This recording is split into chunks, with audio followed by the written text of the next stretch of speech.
আসসালামু আলাইকুম প্রিয় দর্শক, আপনাদের ভালোবাসায় আসলাম এক অসহায় মেয়ের কাছে। আমরা শুনবো তার জীবন কাহিনী। আসসালামু আলাইকুম। ওয়ালাইকুম সালাম। আসসালামু আলাইকুম। ওয়ালাইকুম আসসালাম। আপু, কেমন আছো তুমি? এই তো আছি ভালো। তোমার নামটা কি আরেকবার জানতে পারি? রত্না। রত্না। তোমার ফ্যামিলিতে কে কে আছেন? আমার ফ্যামিলিতে মা, ছোট ভাই আছে। আচ্ছা, তোমার বয়সটা কত? 24। আচ্ছা, তোমার আরেকটা কি বললো, তোমার ছোট ভাই না বোন আছে? হ্যাঁ ভাই। ওর বয়স কত? ওর বয়স 8 বছর। ওকে, লেখাপড়া করতেছে? হ্যাঁ। আচ্ছা, তোমার আব্বু নাই তো বলছিল আগের ভিডিওতে, না? তোমার আব্বু কি হয়েছে? আমার আব্বু স্ট্রোক করছে। ও, মারা গেছে, এই তো। হুম। ও, বুঝতে পারছি। তোমার আম্মু কি করেন? গৃহিণী। কোনো কাজ কাম করে না? না। ও যাক, তাহলে সংসারটা কারোর নির্ভরশীল?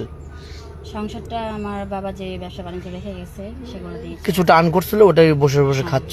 তাহলে ওটা সাপোজ ধরো আজকে এই টাকাটা ফুরিয়ে গেল, তাহলে কালকে থেকে কিভাবে চলবে? এখন সেটা ঠিক আছে, কিন্তু এখন আমি চাচ্ছিলাম যে কোনো একটা কাজ করব, যেহেতু আমাদের চলতে তো হবে। অবশ্যই। কিন্তু তার ফাঁকে চাই যে আমার একজন লাইফ পার্টনার, জি জি। যে আমার পাশে থাকবে, আমার সাথে আমাকে হেল্প করবে। হ্যাঁ, বুঝতে পারছি।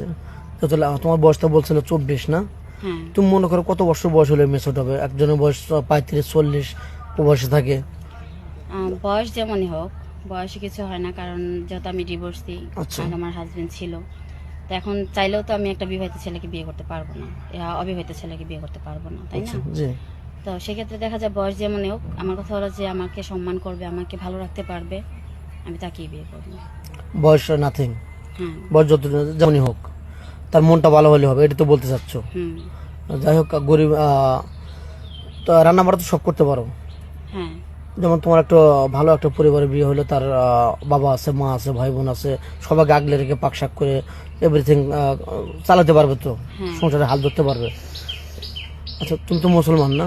হ্যাঁ। নামাজ কালাম তো পড়া হয়? আলহামদুলিল্লাহ। ও আচ্ছা। তোমার কি যৌথ ফ্যামিলি ভালো লাগে না সিঙ্গেল ফ্যামিলি ভালো লাগে? যৌথ। যৌথ ফ্যামিলি। এমনটা কেন হয়তো মানুষ চায় সিঙ্গেল ফ্যামিলি চায়, শুধু স্বামীকে চায়? চাই, এখন সবাই তো আর একরকম হয় না, তাই না? আর সিঙ্গেল ফ্যামিলিতে তো দেখা যায় হাজবেন্ড বাইরে থাকে, সারাক্ষণ আমার একাই থাকতে হবে। আর যৌথ ফ্যামিলিতে দেখা যায় ননদ থাকে, শাশুড় শাশুড়ি থাকে, তো তাদের সাথে দেখা যায় কথা বলতে বলতে একটা সময় কাটানো যায়। তাদের সেবা যত্ন করতে পারলে আমি নিজেও ভালো থাকতে পারবো। আচ্ছা, যেমন তোমাকে প্রবাসী কোনো ভাই বিয়ে করে চলে গেল, তোমাকে আত্মবিশ্বাসে রেখে গেল, তোমাকে কারোর সাথে পরকে লিপ্ত হবে? স্বামী আসবে 3 বছর পর, আমি পরকে করি, এখন কেউ তো দেখবে না। সে গেছে আমার জন্য, আমাদের ফ্যামিলির জন্য, জি। তো তার জন্য তো আমার অপেক্ষা অবশ্যই করতে হবে। অবশ্যই। তবে হ্যাঁ, যে একটা মানুষ সে প্রবাসে আছে দেখে আমি সুযোগ পেলাম অন্য কোথাও চলে যাব, এরকমটা আমি কখনো ভাবি না।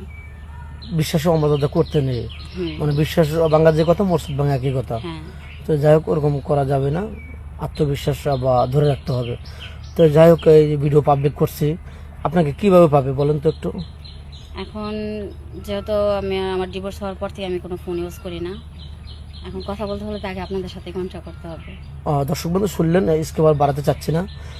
মেয়েটার কোনো ফোন নেই, মেয়েটা অনেক ভালো, অনেক নম্রভদ্র, নামাজ কালামও পড়ে, মুসলমান ঘরের মেয়ে, মুসলিম। তো যাই হোক, কেউ ভিডিও কল দেবেন না, ভিডিও কল দিলে ব্লক করতে বাধ্য হবো। অডিও কল দেবেন। ভালো থাকবেন, সুস্থ থাকবেন, এই বলে শেষ করে দিচ্ছি।